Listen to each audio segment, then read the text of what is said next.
élégie. Ma charmante, depuis ta visite imprévue, 2 mois se sont passés que je ne t'ai pas vue. 2 mois entiers. Sais-tu que c'est bien long, 2 mois? Assez pour m'oublier? J'y songe quelquefois. Pauvre fou que je suis d'avoir placé mon âme dans la tienne et risqué sur l'amour d'une femme ma vie intérieure et mon contentement. Et je dis, à part moi, peut-être en ce moment, pendant que je suis là, triste, m'occupant d'elle et lui faisant ses vers, d'un sourire infidèle, accueille-t-elle le nôtre et, tendant cette main qu'on ne livrait qu'à moi, lui dit-elle, à demain.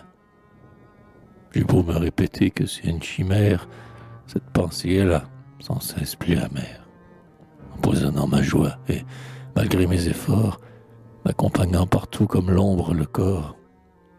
Car c'est ainsi que vont, en ce monde, les choses. Il se fait en un jour bien des métamorphoses. L'idole du matin n'est pas celle du soir, et toute jeune fille est comme son miroir, qui reçoit chaque image et n'en conserve aucune. Puis un amour âgé de 3 ans importune. C'est presque un mariage.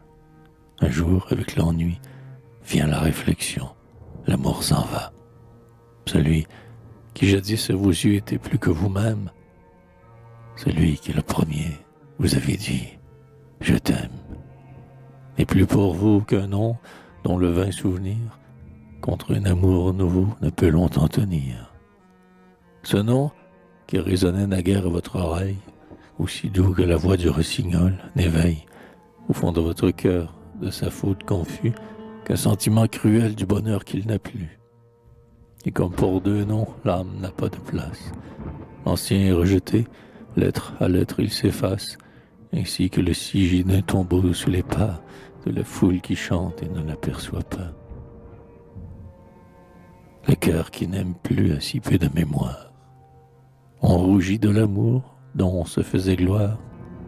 Le temps coule, et bientôt on arrive à ce point de dire en le voyant, je ne le connais point.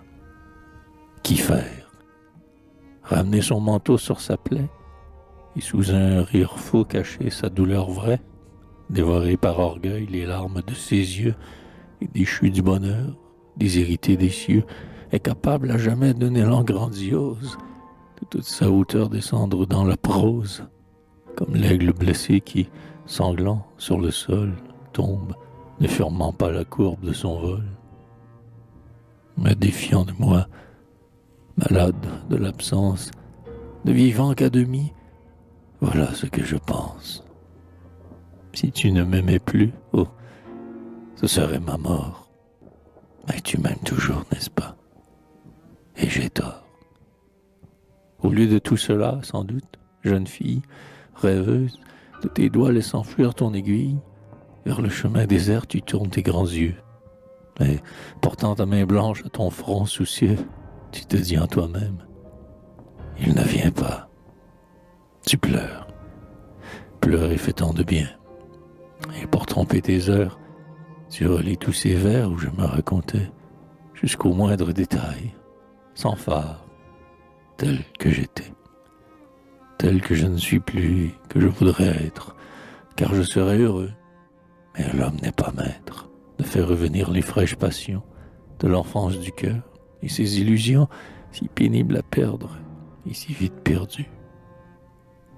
L'ange du souvenir, les ailes étendues, remontant le passé, voltige autour de toi.